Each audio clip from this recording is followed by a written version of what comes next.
Il est possible de faire des recherches de type syntaxique avec le logiciel biblique Logos. Pour cela, il faudra partir des bases de données qui ont des informations syntaxiques sur le texte biblique. Il en existe 4 dans le logiciel Logos. La première pour l'Ancien Testament, pour le texte hébreu de l'Ancien Testament, c'est celle d'Andersen et Forbes, qui sont deux spécialistes de l'hébreu biblique australiens et qui ont développé une base de données très pointue avec de très nombreuses informations. Voici par exemple ici Genèse 1, selon leur structuration, la syntaxe qu'ils proposent. Pour le Nouveau Testament, il existe 3 bases de données. Celle qui est de Cascadian Syntax Graphs, qui est la plus développée, on va dire, celle qui fournit le plus d'informations syntaxiques. Vous avez aussi une adaptation des bases de données du site opentext.org et également une base de données développée par Lexam, l'éditeur de Logos. Avant de se lancer dans des recherches de type syntaxique, il est utile de comprendre comment ces différentes bases de données fonctionnent. Parce que malheureusement, chacune de ces bases a son propre langage, ses propres abréviations et sa propre manière de distribuer ou de repérer, de diviser le texte. Pour nous aider donc dans ce travail, il faudra pour chacune de ces bases regarder un peu la manière dont le texte est présenté, ce à quoi correspondent les abréviations. Vous voyez ici que par exemple si je passe la souris sur une abréviation, on m'indique dans une petite fenêtre ce à quoi elle correspond et surtout l'explication ici par exemple pour une clause verbale. Pour la base de données sur l'Ancien Testament en hébreu, on n'a pas ces petites informations directement dans le module ici. Par contre, on a un glossaire qui est fourni avec le logiciel qui explique notamment comment la base de données a été mise en œuvre et ce à quoi correspondent les différents segments. Voyons maintenant un ou deux exemples de ce qu'il est possible de faire avec une recherche syntaxique sous Logos. Pour cela, on va prendre l'outil Recherche ici. On va se positionner sur Syntaxe et on va s'intéresser à la base de données d'Andersen et Forbes, celle qui porte sur l'Ancien Testament hébraïque. Nous allons formuler ici une requête et nous allons nous intéresser, pour commencer un exemple assez simple, à toutes les fois où Elohim, Dieu en hébreu, est le sujet d'un verbe au pluriel dans l'Ancien Testament. Alors pour cela, on va chercher une clause contenant un groupe non ordonné de 2, on va dire, sous-clauses ou constituants de cette clause. Le premier étant un verbe, le second étant un sujet. Nous allons préciser maintenant que le verbe qui nous intéresse est un verbe au pluriel.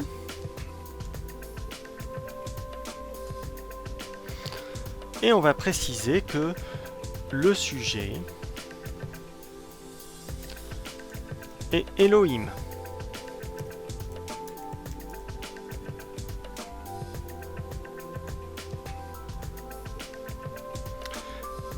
Nous allons lancer notre recherche et les résultats vont s'afficher au bout de quelques secondes.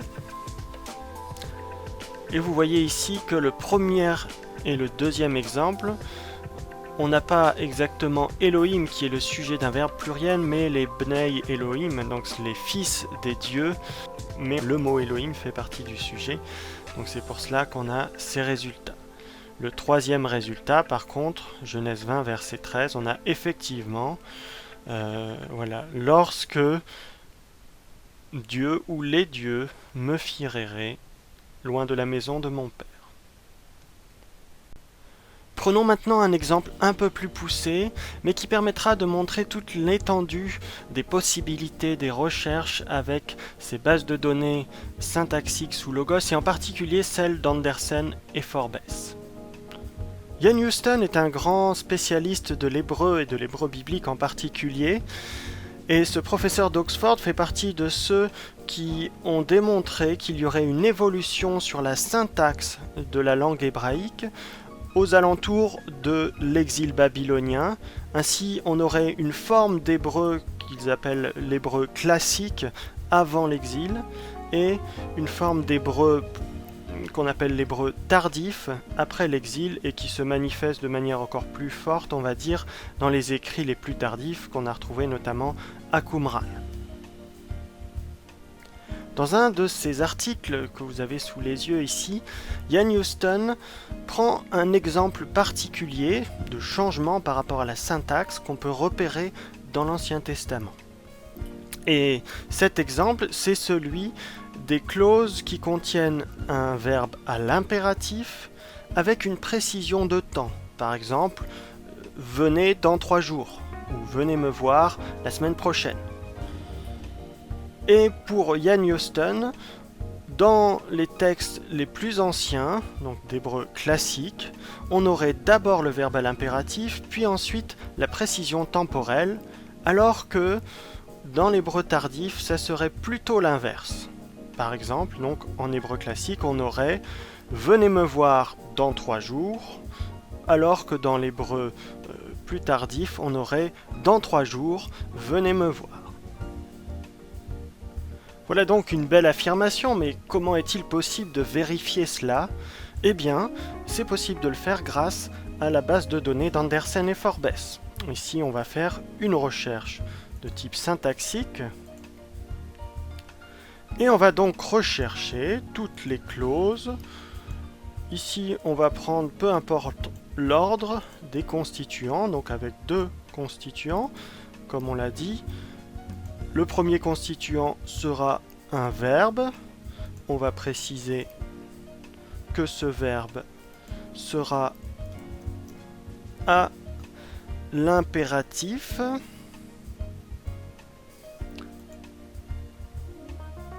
Et vous voyez ici, j'ai 2 types d'impératifs, donc je vais mettre hors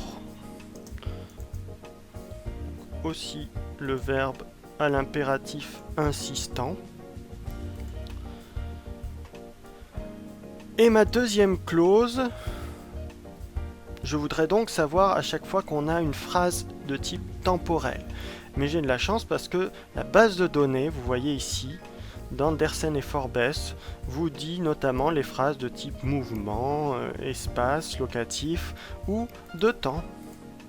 Et vous pouvez donc sélectionner à chaque fois que vous avez une clause de type temporel. Vous voyez, on va lancer la recherche.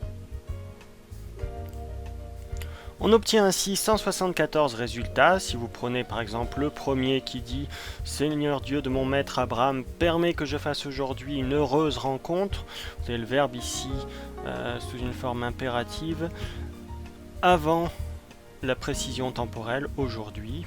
C'est la même chose pour le verset suivant, le verbe vendre avant la précision temporelle, aujourd'hui.